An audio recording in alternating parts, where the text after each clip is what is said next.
창세기 38장, 창세기 38장은 우리가 얼핏 성경을 읽으면은 38장이 왜 여기 성경에 들어있나 그런 생각을 할 수 있는 내용이에요.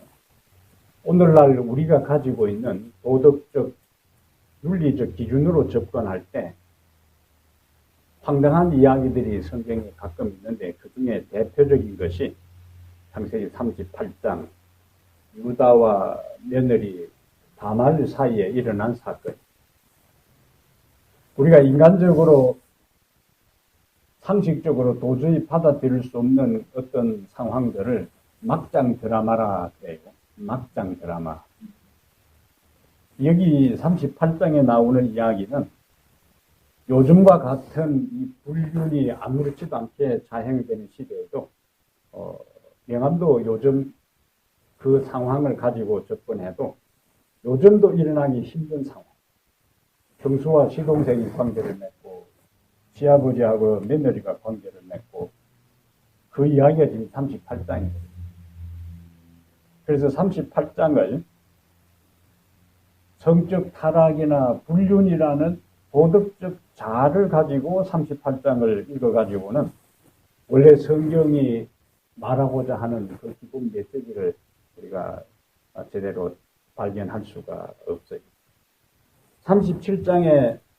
37장부터 이제 57장까지 구조들 가운데 마지막 주자 아브라함, 이삭, 야곱, 그 다음에 요셉 이야기가 자그마치 전체 창세기 50장 가운데서 37장부터 마지막 50장까지 요셉의 이야기가 시작돼요. 그러면 37장에 요셉 이야기가 시작되었으니까 38장도 요셉 이야기가 계속 전개돼야 되는데 갑자기 38장이 중간에 삽입장으로 등장해요. 왜 38장이 요셉 이야기가 전개되는 그 사건의 한복판에 갑자기 38장이 유다 이야기가 등장하느냐 하는 거죠. 성경의 저자의 이 창세기를 기록한 모세는 하나님의 영감을 받아서 창세기를 기록했고 그 다음에 성경을 편집하면서 창세기 37장과 39장 사이에 38장 유다의 이야기를 삽입한 분명한 의도와 이유가 있을 것이다. 왜 인간적인 관점, 도덕적인 기준으로 보면은 추잡한 이야기가 이 거룩한 성경에 그리고 요셉의 스토리가 전개되는 이 한복판에 들어와 있을까? 38장을 여러분 읽어나가면서 어떤 교훈을 받아요? 지금까지 교회에 이제 신앙생활을 오랫동안 하면서 창세기를 여러 번 읽었을 거예요. 창세기를 여러 번 읽었을 테고, 그 다음에 이 유다와 며느리 다말 이야기도 들었을 텐데, 어떤 의미로 지금까지 이해하고 있어요? 아무 생각이 없었어요. 어떻게 이럴 수가? 그리고는 이제 그냥 넘어갔어요. 어떻게 이럴 수가? 예. 어떻게 이럴 수가? 오케이. 그래서 우리가 저녁에 이제 창세기 38장의 그 신학적인 메시지를 우리가 살펴보겠습니다. 38장을 제대로 이해하기 위해서는 고대 근동 지역에 있었던 결혼 문화 가운데 계대 결혼, 이열계, 대를 이어 계대 결혼이라는 개념하고 형사 취수제도 결혼이라는 이 중동 지역의 독특한 문화적 관습을 이해해야 38장의 본문의 의미를 제대로 깨달을 수가 있어요. 첫 번째는 무슨 결혼이요? 계대 결혼, 대를 이어간다고. 계대 결혼, 그 다음에 형사 취할 취자, 형사 취수제도, 형사 취수제도. 계대 결혼이라는 것은 여기 이제 38장에 있는 이야기처럼 형이 이제 결혼을 했어요. 근데 형이 아들을 낳지 못해. 그러면은 동생이 형수하고 결혼해서 아들을 낳게 되면은 그 첫 아들은 형님 몫으로 인정하는 거예요. 그리고는 그 다음부터 낳는 아들은 자기 몫이에요. 그러므로 대가 끊어지지 않고 이어가도록 하기 위한 제도라는 측면에서 무슨 용어를 사용했다고?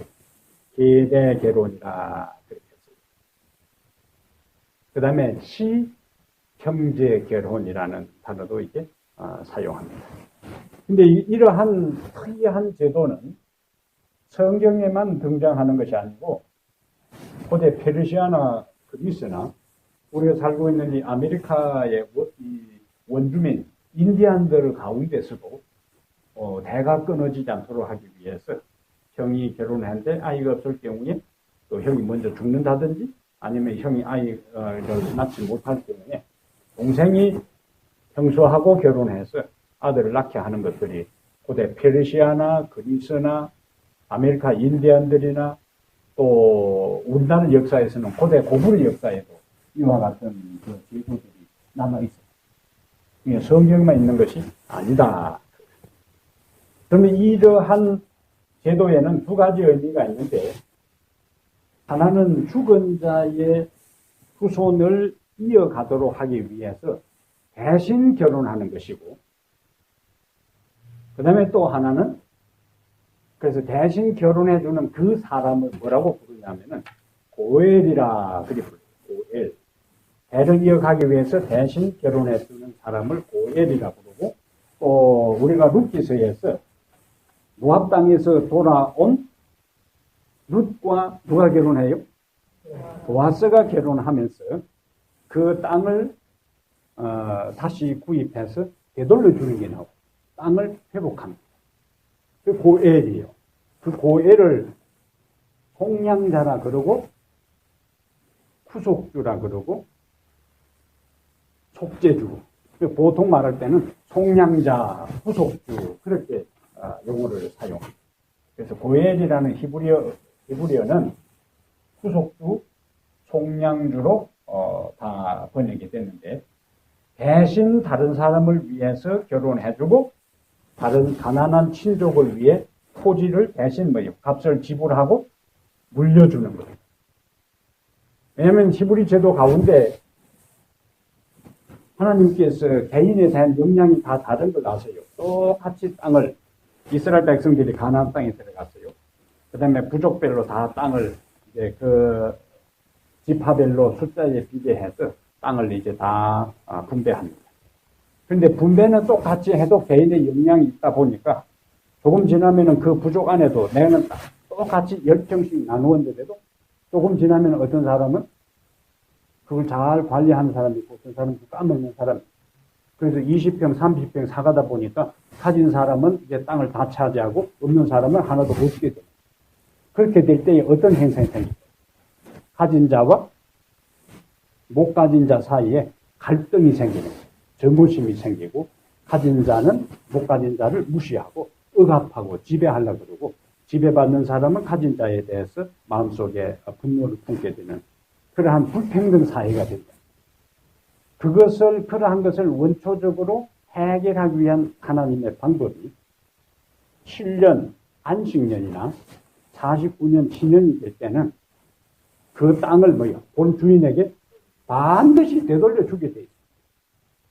내가 가난해서 할 수 없이 가정 살림에 재정적으로 부족해서 내 땅을 다른 사람에게 팔았으면은 반드시 돌려주게 돼요. 7년 되면은 반드시 돌려줘야 돼. 돈 안 받고 돌려줘야 돼. 본 주인에게. 그리고 다시 똑같이 출발하는 거예요. 그게 하나님의 평등 사상. 그러면서 땅은 내 것이다 그거예요. 너희들에게 임시로 준 것이다. 근데 문제는 7년이나 49년이 되기 전에 나는 내가 10평 땅을 다른 사람에게 팔았는데 그 땅을 다시 살 형편이 안 돼. 그런데 나와 가까운 친족이 그 고엘이라 그러는 거예요. 친족이 나는 그 땅을 살 형편이 안 되지만은 그 친족이 그 땅값을 주고 다시 나에게 되돌려 주는데 그 내 대신 땅값을 지불하고 땅을 나에게 되돌려 주는 그 사람을 고엘이라 그러고 속량자라 그렇게. 그러면 그 하나님께서 이스라엘 백성들에게 가르치신 그 모든 토지제도나 노예제도나 이러한 다양한 것들은 토지뿐만 아니라 노예제도도 마찬가지. 내가 종으로 팔리든지 우리 집에 자녀들을 다른 사람에게 이제 돈이 없어서 팔았을 경우에 똑같이 7년이나 49년이 되면 또다시 그들에게 자유를 주어야 됩니다. 근데 그 몸값을 지불할 형편이 안 되면 가까운 친족이 대신 몸값을 지불하고 자유를 주는 거예요. 그래서 그 사람을 후속주라 그렇게 합니다. 그래서 땅을 회복해주는 이것은 땅을 회복하는 것과 사람이 종으로 노예로 팔렸을 때의 값을 지불하고 회복하는 이 두 가지 땅과 사람 이러한 히브리인들의 독특한 제도는 이 땅이 인간이 죄를 보면서 사단에게 넘어갔어요. 그래서 예수님을 사단이 시험할 때에 이 모든 것은 나에게 넘겨준 것인 즉 네가 나에게 절하면은 이 천하 만국을 다 너에게 주겠다. 예수님께서 요한복음 11장에도 사단을 뭐라고 했냐면 이 세상 임금이라 그렇게. 아담이 하나님께로부터 지상을 다스리고 통치할 수 있는 권한을 물려받았는데 그 아담이 사단을 선택함으로 인해서 아담에게 주어졌던 지상의 통치권이 사단에게 넘어간 거예요. 그래서 하나님의 이 정하는 범위 내에서 사단이 부분적으로 이 지상의 왕노릇을 한 거라. 인간에게 주어진 이 땅이 누구에게? 사단에게 넘어간 거예요.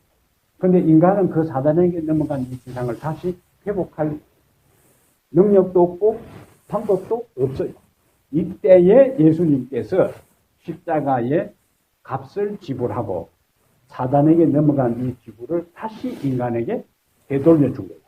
거기다가 모든 이 세상에 태어나는 인간들은 죄의 노예가 되었는데 그 십자가에서 죄값을 지불하고 인간에게 다시 자유를 주고 인간에게 땅을 회복시켜주고 그래서 예수님을 가리켜서 우리의 고엘 후속주라. 이게 노예제도와 땅을 회복하는 가운데서 나타나는 중요한 신학적 의미입니다. 그러한 이제 배경을 깔고 우리가 이제 38장을 보면은 우리가 그 의미를 좀 더 정확하게 이해를 할 수가 있습니다. 그래서 여기 본문에 나오는 유다는 고엘 역할을 합니다. 자기 며느리하고 동침해서 대신 대를 이어가게 하는 아들을 낳아주는 그 역할을 이제 했는데 우리가 앞에서 본 것처럼 룻기서 4장에 나오는 보아스가 땅을 회복하고 그리고 룻하고 뭐하고 결혼하고 그래서 보아스는 바로 예수님의 표상이 되는 거예요.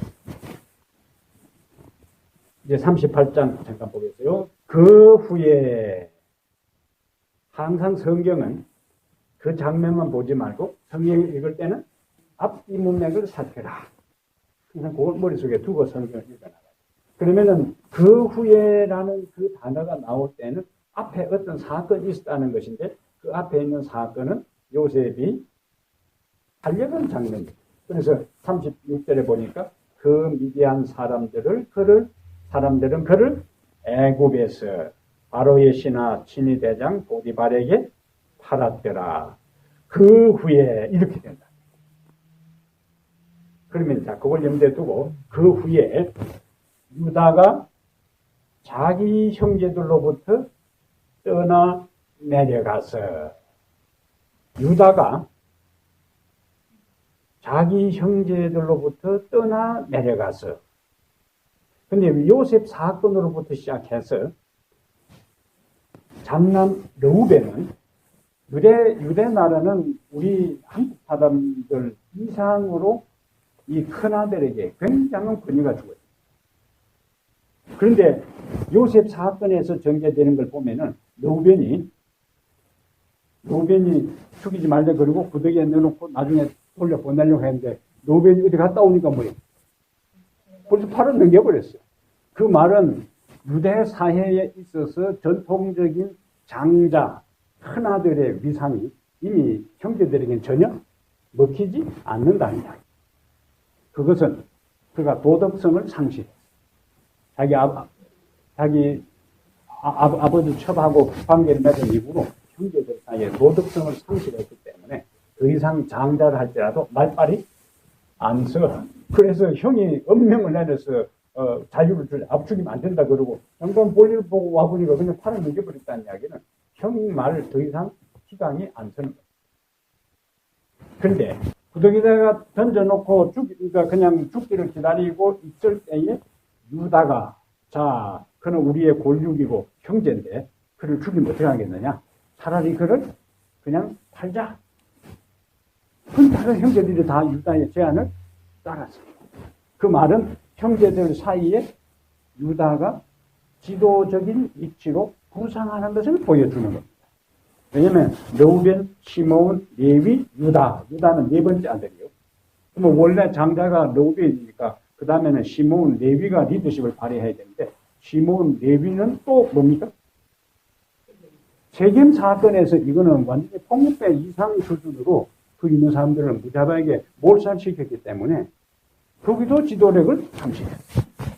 그러니 자연스럽게 유다가 지금 지도자로서 부상되는데 나중에 요셉 사건이 있을 때에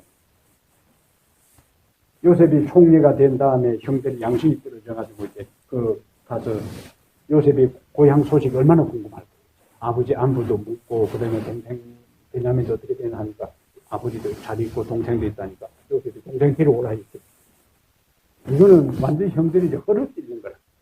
이 낯선 사람이 자기 가족을 꼬치꼬치 묻는 것도 이상하다 했지만은 동생도 잘 있다고 하니까 그 동생 데리고 와야 된다고 하니까 안 데려오면은 그때 이제 감옥에다가 시므온을 잡아놨어요. 시므온을 감옥에다 잡아난 그 자체가 요셉에게 있어서 시므온이 가장 못되게 굴었다는 걸 의미하는 겁니다. 그냥 잡아놓는 게 아니에요. 가장 악질적으로 굴었다. 주도적으로 했기 때문에 감옥에다가 잡아놓고 그 다음에 동생 데리고 오라. 안 그러면은 아무것도 없다. 르우벤이 아버지에게 이야기합니다. 그런데 르우벤은 아버지에게 또 장자로서 이야기해요. 베냐민은 안 데리고 가면 안 된다. 시므온까지도 위험하다. 만약에 베냐민을 못 데려오면은 내 아들을 대신 죽이려. 자기 죽는다 소리 안 하고 내 아들을 죽이라 그래요. 근데 아버지가 무시해버려. 유다가 나섭니다. 유다가 나서서 아버지 이야기할 때 자기 아들 죽인다 안 하고 나를 내 생명을 대신 바친다. 그럼 아버지는 유다의 제안을 받았다. 그리고는 나중에 바로를 만나고 그 다음에 요셉하고 대화를 하는 모든 주도적인 역할을 르우벤이 나서지 않고 유다가 접니다. 그래서 성경의 흐름이 그냥 그렇게 지나가는 것이 아니고 12명의 이 아들들 가운데서 유다가 요셉이 애굽에 팔려가고 그 다음에 총리가 되고 그 다음에 동생이 그 다음에 잡혀가야 하는 그러한 상황에서 유다의 지도력이 자연스럽게 부상되는 이것은 유다의 후손 가운데 인류 전체의 구원자인 유다가 내 생명을 베냐민 대신에 바치겠다 하는 그것 자체가 예수님이 인류를 구원하기 위해서 자신의 생명을 바치는 그 일들이 바로 유다의 후손 가운데 온다는 것을 미리 암시하고 있다. 또 이제 배경입니다. 그래서 38장이 요셉의 스토리 가운데 중간에 삽입장으로 등장한 것은 일반적으로 생각하면 이제 벌써 전체 50장 가운데 37장부터 50장까지 요셉의 스토리가 진행되니까 사람들이 어떤 생각을 할 수가 있어요. 아, 요셉이 가장 중요한 인물이고 이제 그 중요한 인물이 요셉의 후손 가운데 메시아가 올 가능성이 있다고 착각할 가능성이 있기 때문에 메시아의 계보는 요셉을 통해서가 아니라 유다를 통해서 온다 하는 것을 성경의 독자들로 하여금 명확하게 제시하기 위해서 38장, 32장으로 이제 전개된 걸 봅니다. 자, 그러면서 이제 그 후에 어떤 사건요?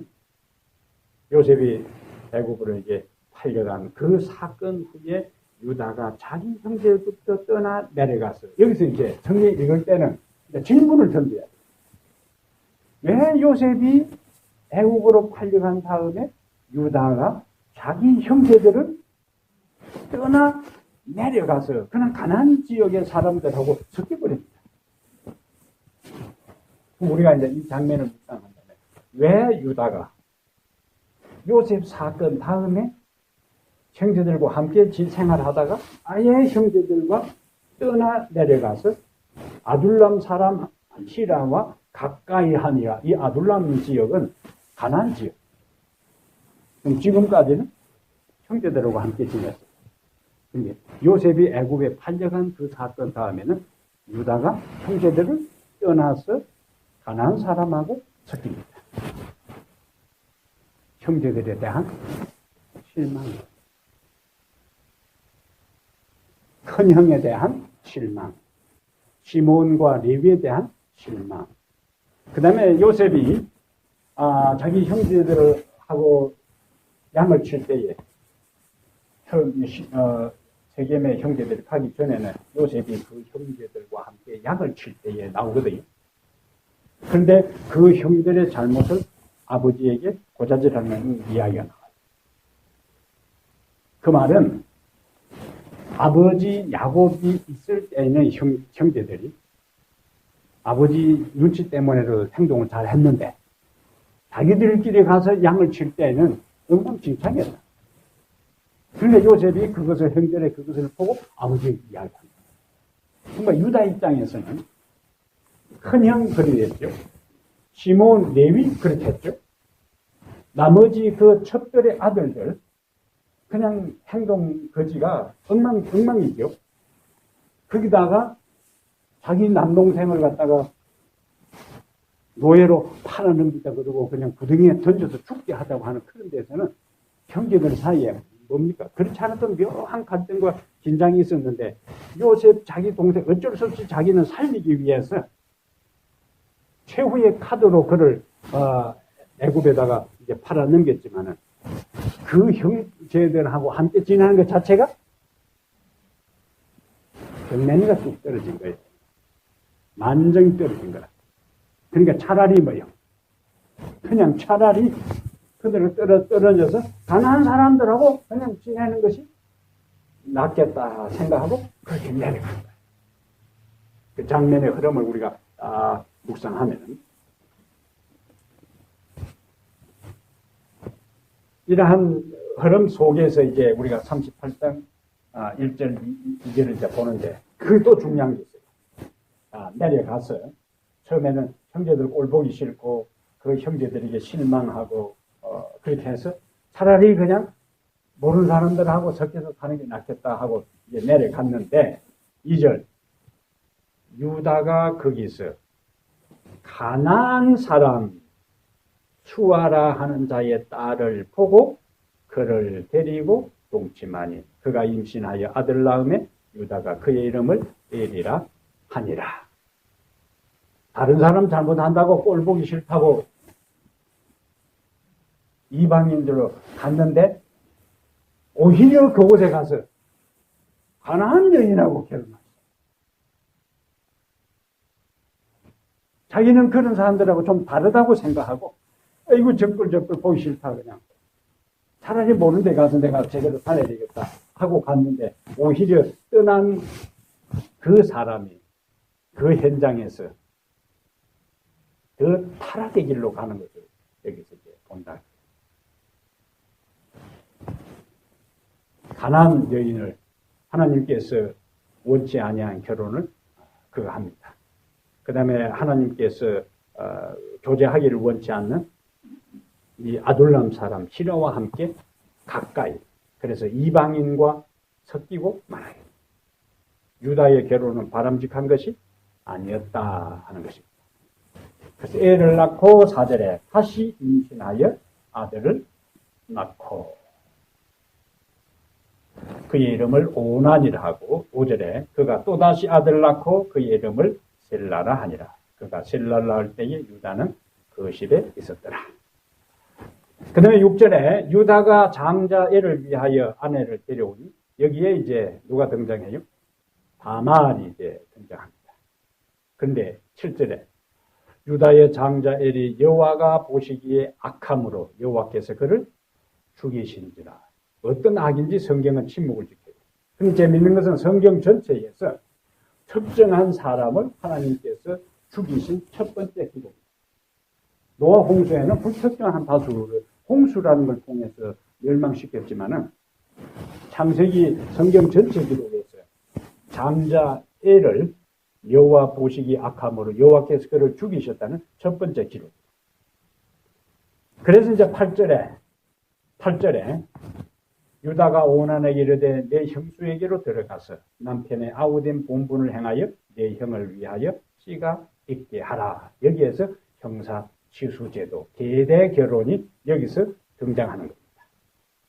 이거는 그 당시 근동 지역에는 보편적인 간섭이었어요.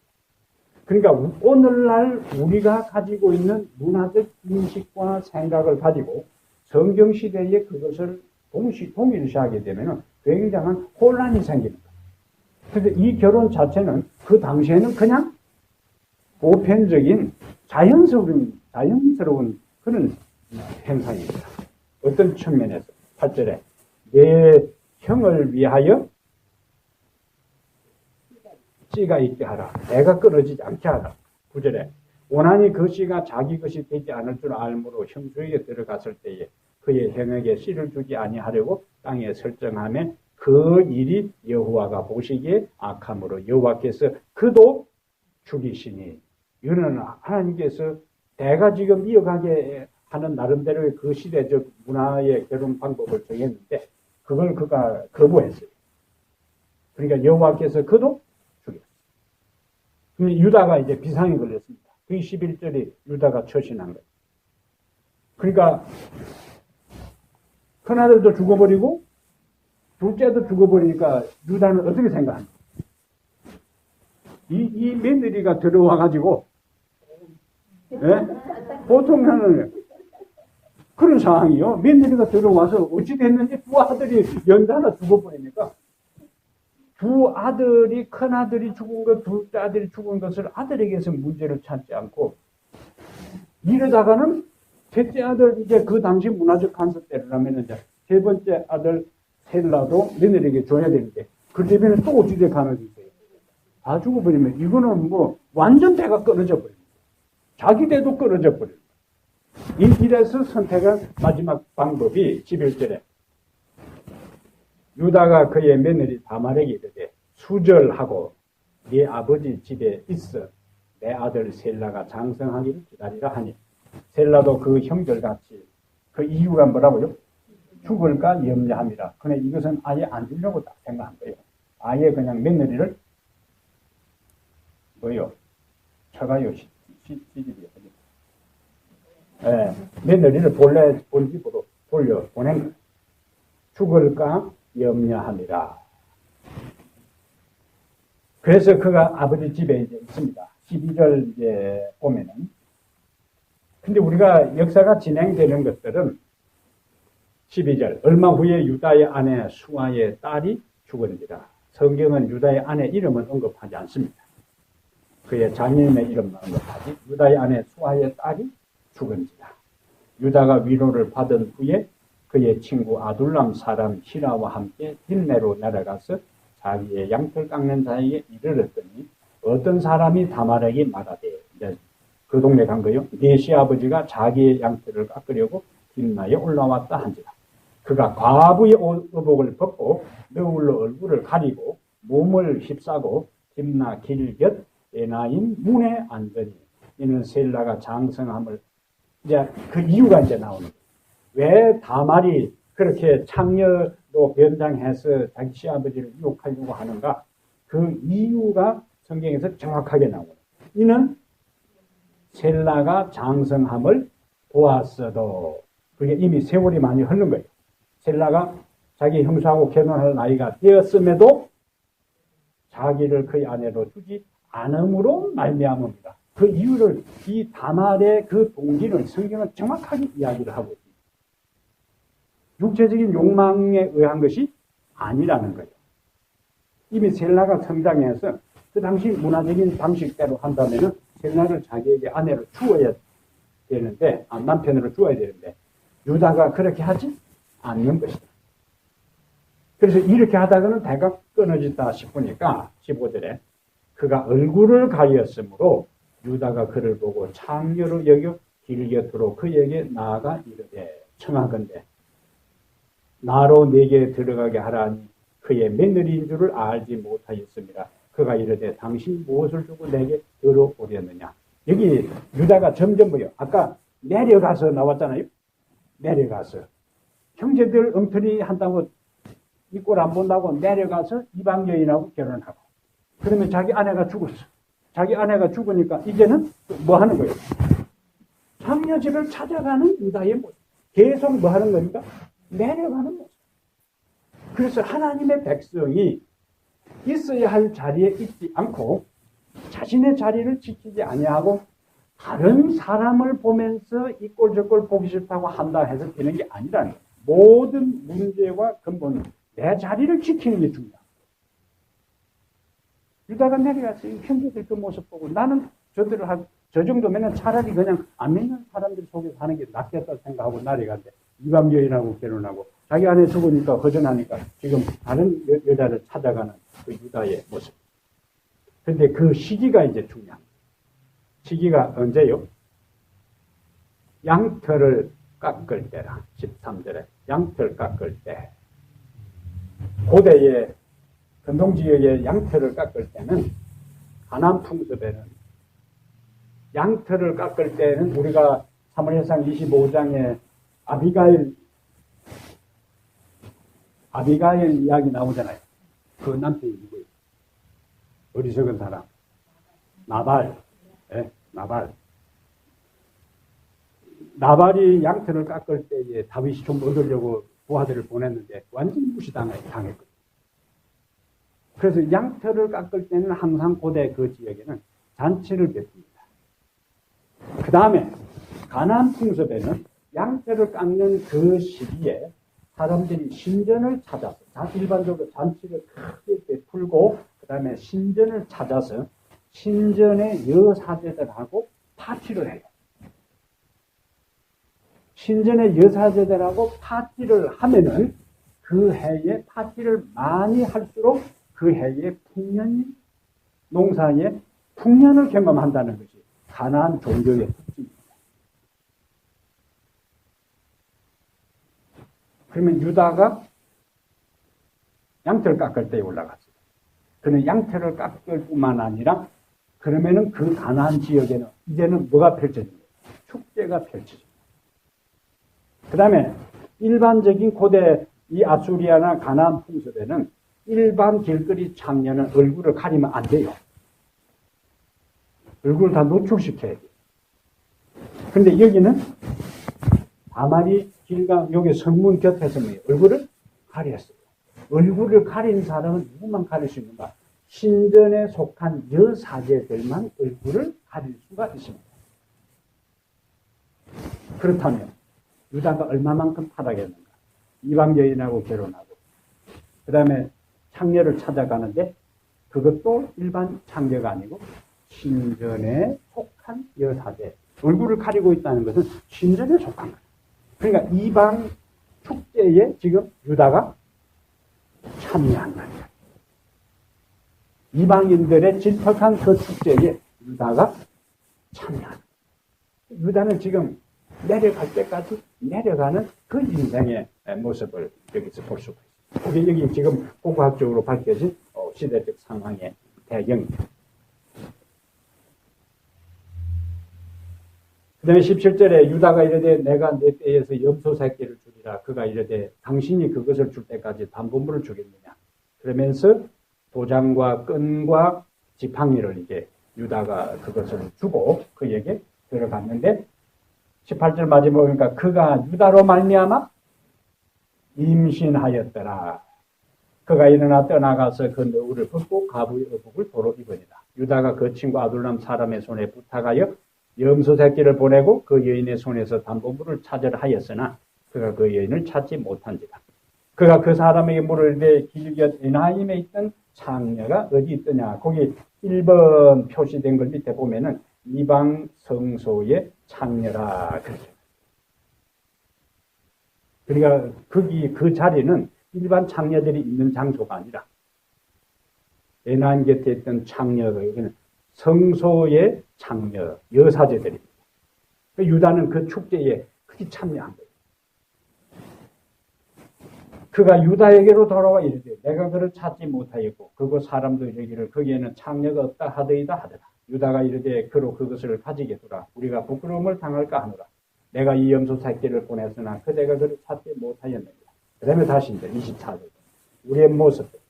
석 달쯤 후에 어떤 사람이 유대에게 일러 말하되 내 며느리 다말이 행음하였고 그 행음함으로 말미암아 임신하였느니라. 유다가 이르되 그를 끌어내 뭐 하자고요? 불사르리라. 자기가 범한 것에 대한 것은 생각하지 않고 자기 며느리가 행음해서 아기 가졌다고 하니까 당장에 뭐 해야 된다? 끌어내야 불사르라. 여인이 끌려나갈 때에 사람을 보내어 시아버지에 이르되 이 묽은 임자로 말미암아 임신하였나이다. 청하건대 보소서 이 도장과 이 끈과 지팡이가 누구의 것입니까? 한지라. 이것은 그 다말이 자기 시아버지하고 관계해서 그렇게 됐다고 밝히질 않아요. 다윗이 범죄했을 때에 나단이 와서 처음부터 바로 다윗에게 당신이 그렇게 할 수 있냐고 했으면은 바로 목이 날아갔죠. 근데 이야기를 하잖아요.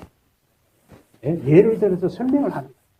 그러니까 다윗은 그것도 모르고 그러면은 그런 나쁜 짓을 할 수가 있느냐? 네 배로 갚아야 되고 벌법을 띄고 어떻게 그런 나쁜 놈들이 나니까. 그때 비로소 뭐예요? 당신이 그 사람입니다.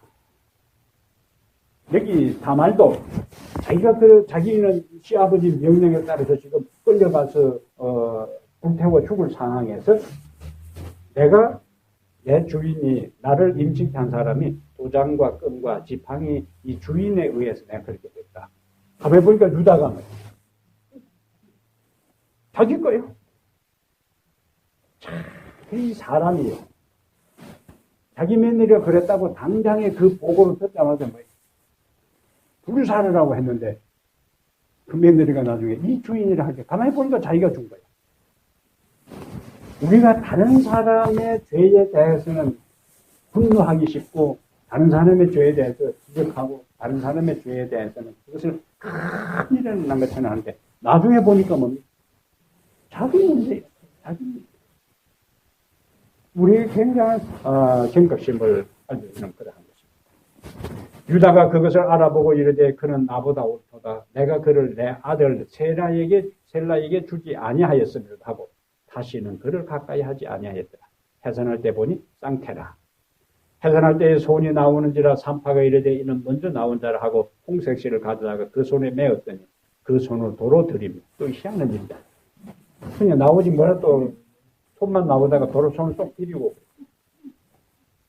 그의 아우가 나오는지라. 산파가 이르되 네가 어찌하여 터뜨리고 나오느냐 하였으므로 그 이름을 베레스라 불렀고 그의 형 곧 손에 홍색실이 있는 자가 뒤에 나오니 그 이름을 세라라 불렀더라. 여기 베레스 나오잖아요. 마태복음 1장 한번 가보겠습니다. 마태복음 1장에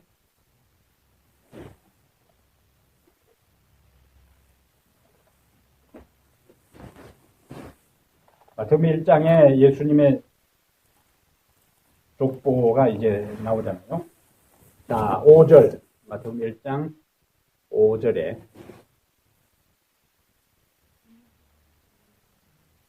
아, 3절에 유다는 다말에게서 베레스와 세라를 낳고 그 다음에 베레스는 헤스론을 낳고 베레스로 이제 연결됩니다. 세라로 대가 이어가는 게 아니고 베레스로 이제 연결되고 그 다음에 5절에 라합과 보아스가 나오고 보아스는 루르색에서 오벳을 낳고 오벳은 이새를 낳고 이새는 다윗 왕을 낳고 다윗은 우리의 아내에게서 솔로몬을 낳고 그러면서 이제 16절에 야곱 마리아의 남편 요셉을 낳았으니 마리아에게서 그리스도라 칭하는 예수가 나시니라.